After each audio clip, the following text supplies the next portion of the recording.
અંકલેશ્વરમાં રક્ષાબંધનની પૂર્વ દિવસે શહેર તેમજ તાલુકાને જોડતા માર્ગો ટ્રાફિકના ભરડામાં સપડાયા હતા. તાલુકાના વડુ મથક એવા અંકલેશ્વર શહેરમાં ગ્રામ્ય વિસ્તારમાંથી રક્ષાબંધનની ગ્રાહકી નીકળતા શહેરના માર્ગો ચક્કાજામ થઈ ગયા હતા. પીક અવસર તો ઠીક, પણ ભર બપોરે પણ સજ્જડ ટ્રાફિક જોવા મળ્યો હતો.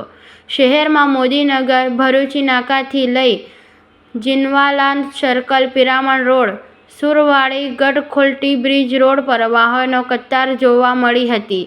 તો જૂના નેશનલ હાઈવે નંબર 8 પર ગઢખોલ ટી બ્રિજથી લઈ મહાવીર ટર્નિંગ, પ્રતિન ચોકડી, વાલિયા ચોકડી સુધીના માર્ગ પર વાહનો કતાર જોવા મળી હતી.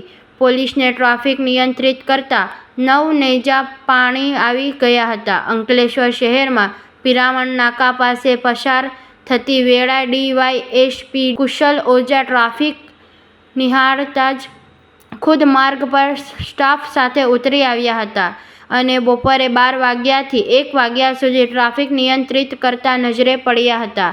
તહેવારોને લઈ સવારથી લઈ સાંજ સુધી શહેર ગ્રામ્ય જીઆઈડીસી માર્ગો પર બસ થોડા અંતરે વાહનો કતાર જોવા મળી હતી.